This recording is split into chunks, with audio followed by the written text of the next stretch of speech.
Næstur á sviðið engin annar en Stefán Claessen frá Pizzaofnar en hann jók söluna frá 8 milljónum yfir í 130 milljón króna veltu og við ætlum að heyra meira vöxt Uni á Íslandi og ég segi bara velkomin Stefán. Svona. Komið sæl, ég heiti Stefán og eigandi Pizzaofnar.is sem heitir þetta í dag Grillcoin. En ég ætla að tala aðeins ykkur hvernig mér tókst að selja pizzaofna fyrir 130 milljónir úr bílskúr í Breiðholti á einu ári. En ég sem sagt keypti litla og krúttlega vefverslun sem á að velta cirka 8 milljónum og einu ári þá tókst mér að skala það upp í rúmlega 130 milljónir. En aðeins mig, ég hef alltaf að fara út í eigin rekstur. Nokkuð dæmi það, ég var næst búinn að opna Dollar Shave Club á Íslandi sem eru rakvélar og rakvélarblöði áskrift. Ég var næst búinn að opna pítsastæði í miðbæ Reykjavíkur rétt fyrir COVID sem betur fyrir að slapp það. Og annars ætlaði ég líka að vera mjög ríkur á því að dropshipa sófa af skandinavískri hönnun út allan heim. En það varð ekki alveg úr því sem betur fer. En já, ég hafði séð Uni áður, eða þið viti ekki þá semst Pizzaofnar.is þá var umboðið fyrir Uni. En það hét þá Uni og ég sá það fyrst í kringum 2015 þegar það var bara lítið og krúttlegt Kickstarter campaign.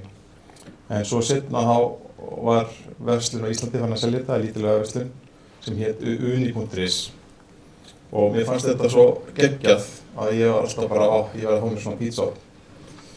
En svo var þetta alltaf uppselt og loksins þegar við tókst að samfæra konunum mínum og hefði mætti kaupa mér svona og þá annarkvort var uppselt eða þá var maður ráðstafa peningum í eitthvað annað.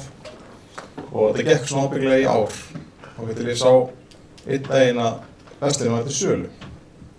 Og ég sendi á eigandann póst og eftir stutt samtala þá endaði ég á að kaupa verslunina áður en ég keypti mér pizza. Þannig að ég þurfti að bíða eftir fyrstu sendingu til að fá mér pizza.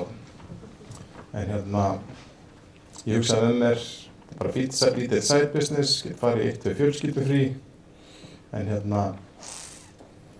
já, inn í kaupunum þá við keypti semst verslun á milljón.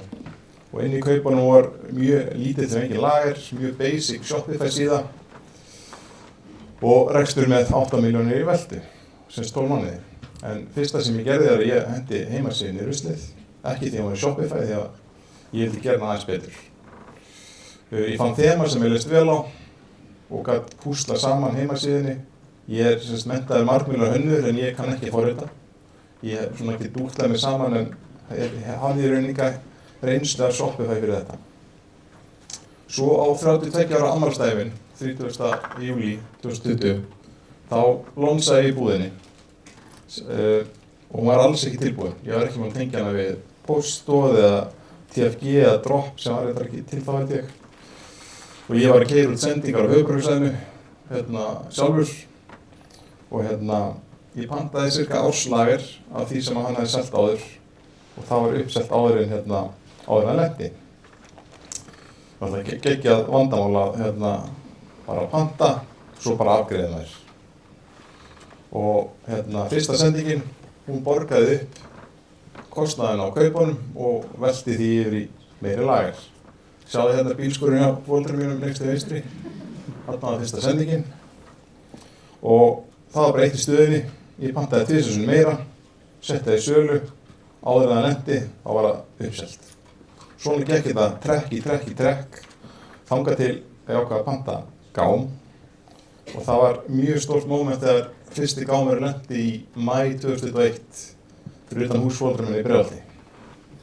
En sem betur fer þá voru fleiri netverslunir í götunni og fólk ágætað þolinmætt fyrir því.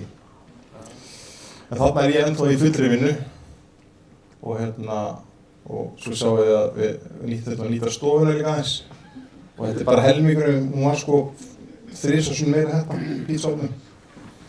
En þetta var alveg sturlað að lenda á svona vöru sem bara springur. Og ég var í fullri vinnu, þetta var bara side business, var bara að selja á netinu svo þegar sending lenti, þá var ég bara að afgreiða. 2-3 daga, þurfti ekki daga fyrir.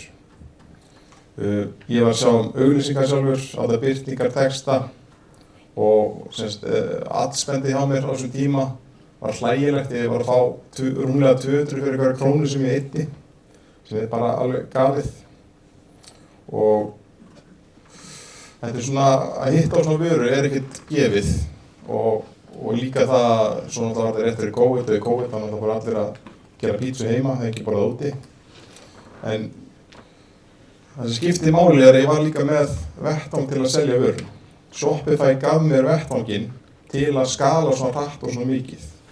Og ég leit út til að vera geggjað flott verslun, þegar í rauninni var ég bara gæi í bílskúri Breiðholti. Og hlutasögun er að ég fyrir fæðingarorlof 2021 í september og ég sagði við konuna mína þegar ég fór í fæðingarorlof að nú verð ég að hætta. Það er svo mikið, ég bara verð að fara að einbeita mér að þessu. En svo fæ ég símtal daginn áður en þetta mæta að það er skipulagsbreytingar og ég missi vinnuna. Og þetta var bara besta símtal sem ég fengið.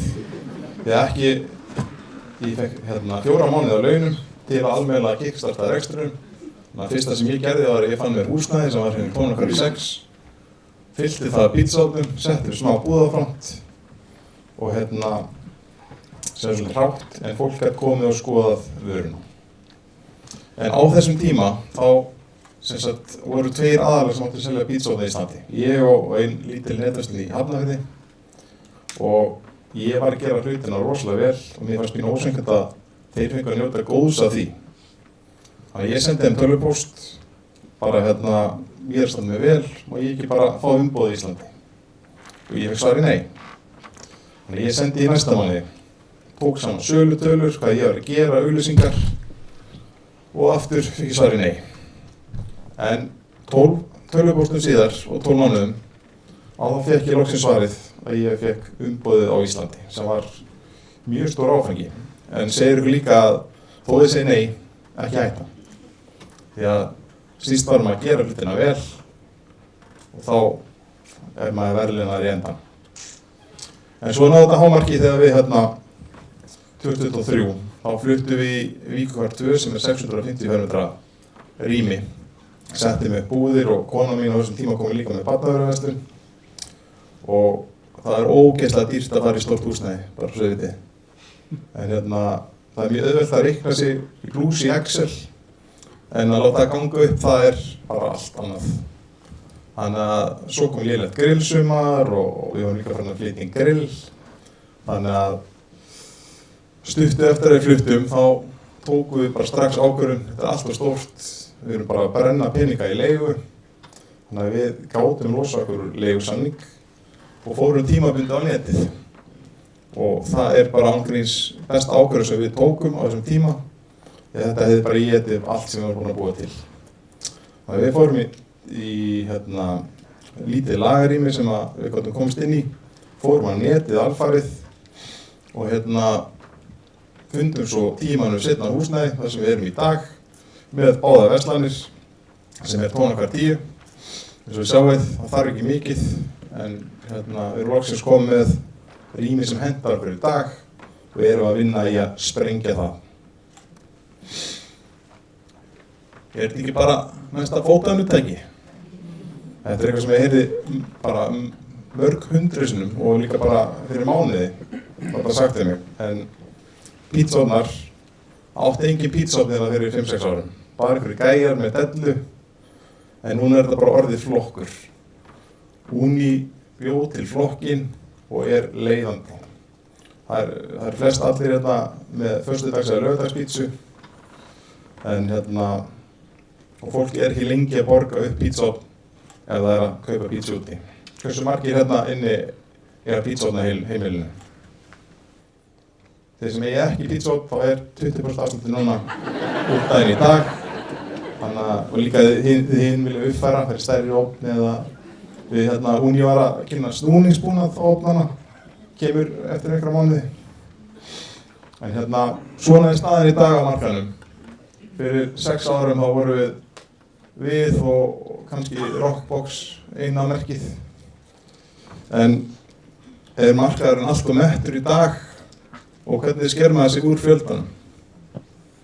Þú veist, þegar ég byrjaði þá var maður bara að gera pítsu á grilli með pítsastein eða svona ömmupítsu í ofni.